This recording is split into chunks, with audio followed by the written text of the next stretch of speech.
ओम शांति। 22 अगस्त 2020 की वाणी है बाबा के मीठे वचन। मीठे बच्चे, बाप को तुम बच्चे ही प्यारे हो।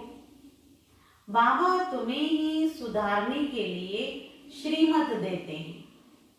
सदा ईश्वरीय मत पर चल स्वयं को पवित्र बनाओ। प्रश्न है, विश्व में शांति की स्थापना कब और किस विधि से होती है? विश्व में शांति की स्थापना कब और किस विधि से होती है? उत्तर है, तुम जानते हो विश्व में शांति तो महाभारत लड़ाई के बाद ही होती है, लेकिन उसके लिए तुम्हें पहले से ही तैयार होना है।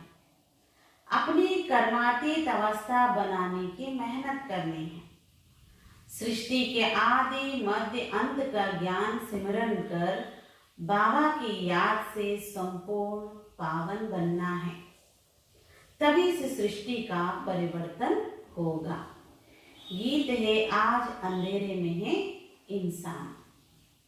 धारणा के लिए मुख्य सार। पहली पॉइंट, ज्ञान की धारणा करने के लिए पवित्र बन बुद्धि रूपी बर्तन को स्वच्छ बनाना है। सिर्फ कुक्कड़ ज्ञानी नहीं बनना। दूसरी पॉइंट, डायरेक्ट बाबा के आगे अपना सब कुछ अर्पण कर श्रीमत पर चलकर 21 जन्मों के लिए राजाई पद लेना है। वरदान है, शुद्धि की विधि द्वारा किले को मजबूत करने वाले सदा विजयी और निर्विघ्न भव। शुद्धि की विधि द्वारा किले को मजबूत, माना ब्राह्मण परिवार के किले को मजबूत बनाने की विजयी और निर्विघ्न भव। विस्तार से, इस किले में हर आत्मा सदा विजयी और निर्विघ्न बन जाए, इसके लिए विशेष टाइम पर चारों ओर एक साथ योग का प्रोग्राम रखो। फिर कोई भी इस तार को काट नहीं सकेगा, क्योंकि जितना सेवा बढ़ाते जाएंगे उतना माया अपना बनाने की कोशिश भी करेगी। इसलिए जैसे कोई भी कार्य शुरू करते समय शुद्धि की विधियां अपनाते हो, ऐसे संगठित रूप में आप सर्वश्रेष्ठ आत्माओं का एक ही शुद्ध संकल्प हो, विजयी।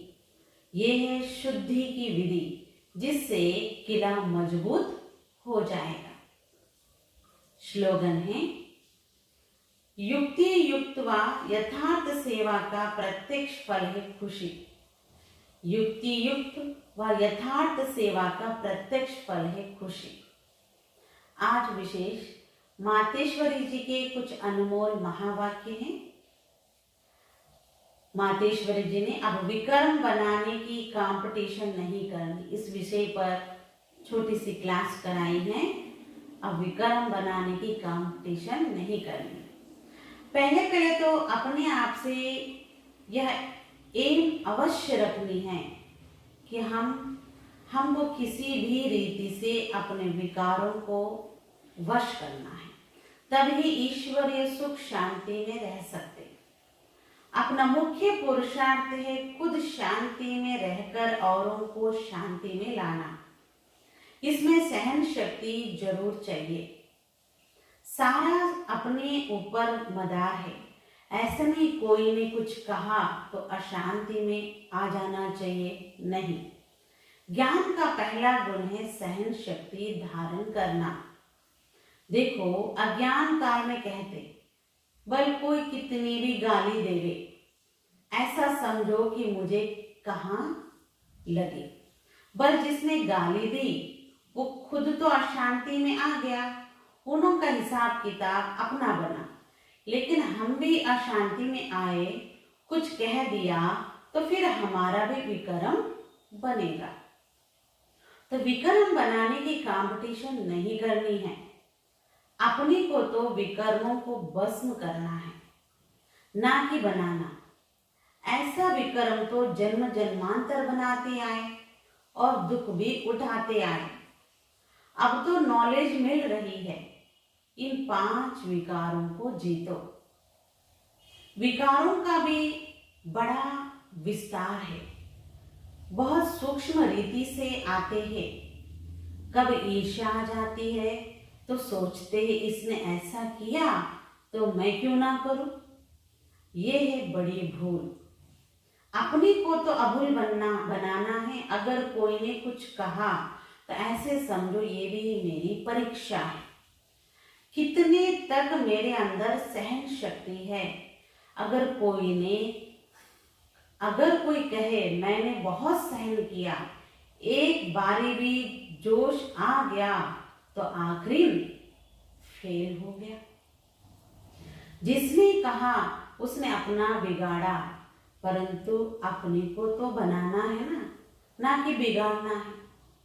इसलिए अच्छा पुरुषार्थ कर जन्म जन्मांतर के लिए अच्छी प्रारब्ध बनानी है।